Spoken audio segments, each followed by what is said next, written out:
Hey guys, just giving you a summertime update. Jordan's off school, and I was putting the counterbalance magnets here. Sorry about that camera job.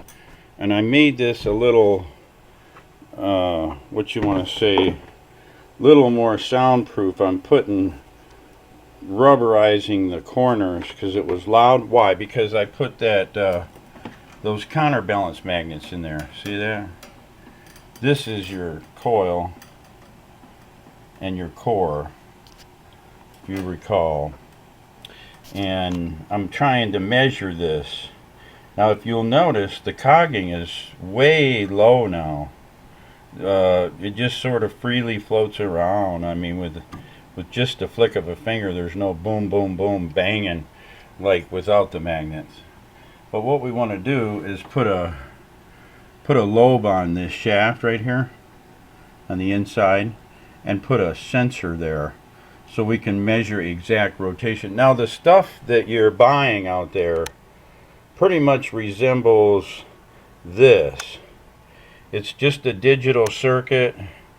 They hijack it and reprogram it. It's this tiny little button about the size of a split pea, and that's what they use for those digital RPM gauges that fluctuate all over, somewhere between 1,000.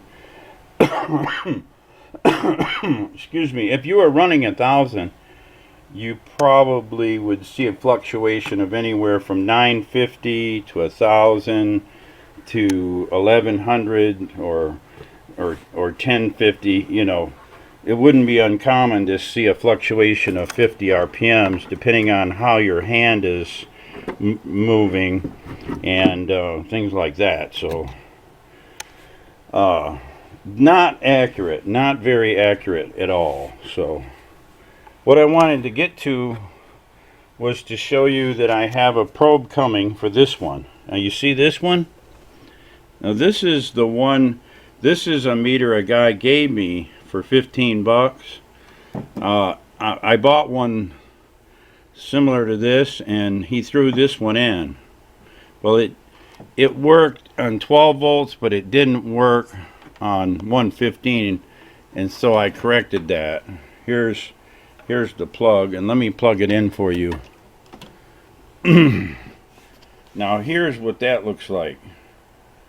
Now these are very, very nice meters. They're Red Lion. You'll see RL, and they're the 600 series. Now you can reach around behind and you can look on the back. See, that's 4 digits there?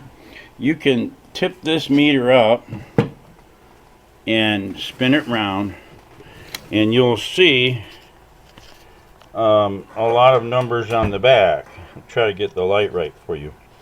Now you can flip this, you can change the decimals over here.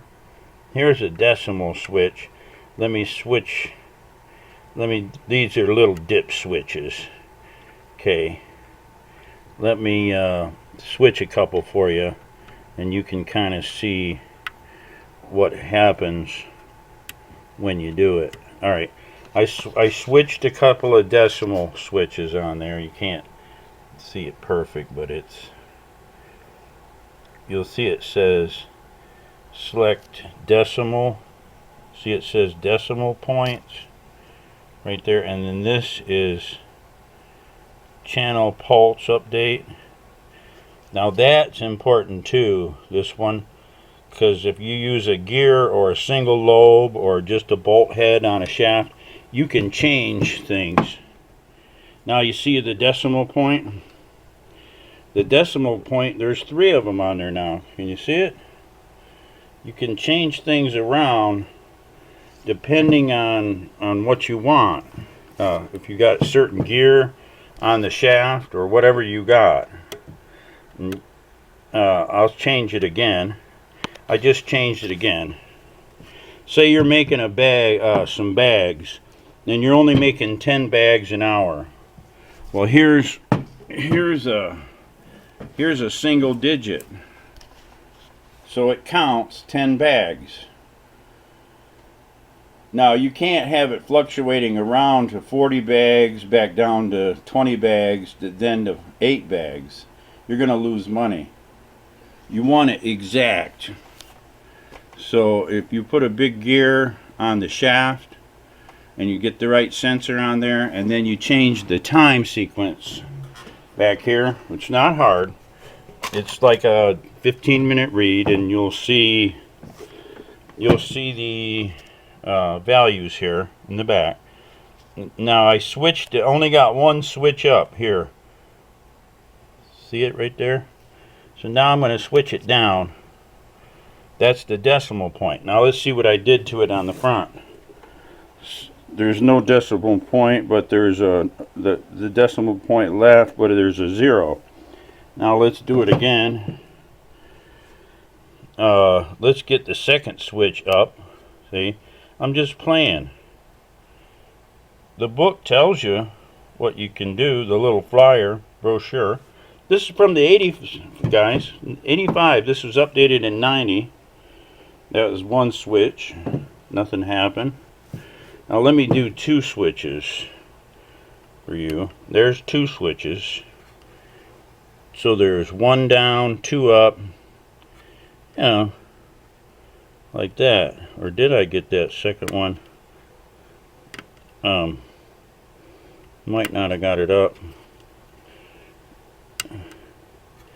There. Now I got 2 switches up in the middle. And the two on the outside are down.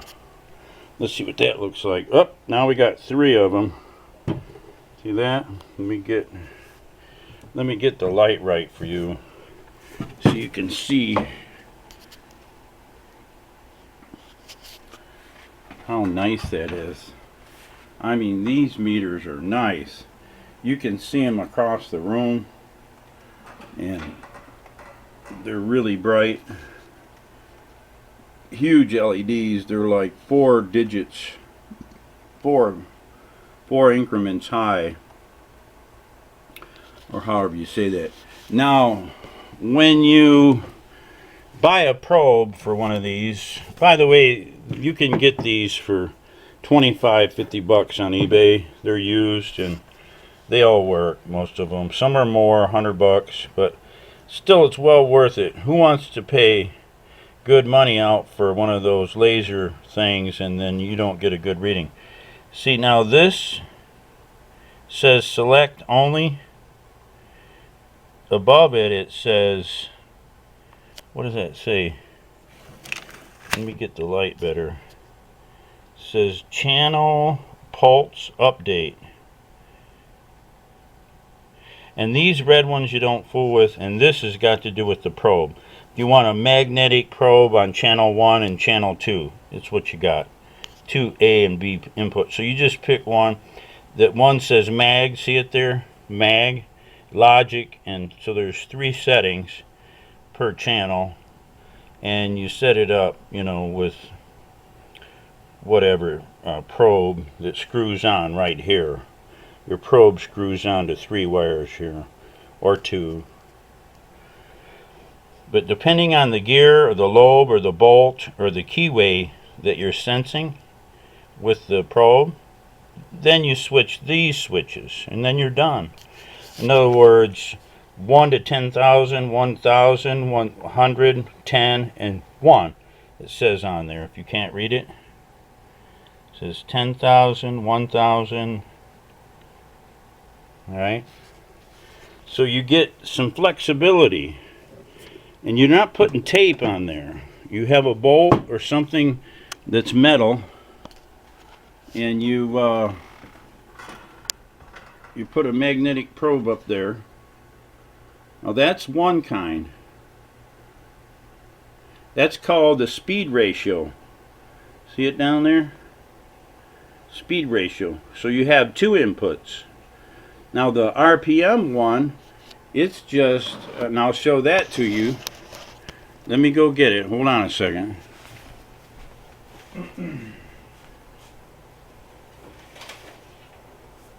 Now it's just like this one, and I'm going to unplug this one now. So that's set different. I got them set wrong. probably. So you hook it up the way you want it hooked up, and we're talking about it's as big as my Variac. See my Variac there? Here's a meter, just to give you a perspective. One of those cheap meters. Now these things weigh about an ounce. This thing weighs 5 pounds. This is cast aluminum with really nice circuit boards. Had to take one apart and clean it, and check it out. Couldn't resist. So when I get back with my probe and I got it hooked up to my rig, I'll show you how it works. Okay, if you're gonna research RPMs, changing RPMs, you need something accurate, something that will give you precise reading, not flying all over the place. You won't know what's happening. Although you can get a relative idea, but you won't know if it changes 1 RPM on a laser counter. And that's my point. Get something that's worth something. I could set this up as a frequency counter for down low or high with the switches on the back. I can count with this. It's a counter. It might be only 4-digit counter, but it's still accurate. That's the point. Okay, that's the update for the rig. We want to get a count here, and you can't do it. Cannot do it any other way. You cannot get an accurate count with digital equipment from China. Now if you want to spend weeks and days with the Arduos and this circuit and that, you make your own, the DIY bullshit, go for it. I want a meter that works. Alright, thanks guys. Bye.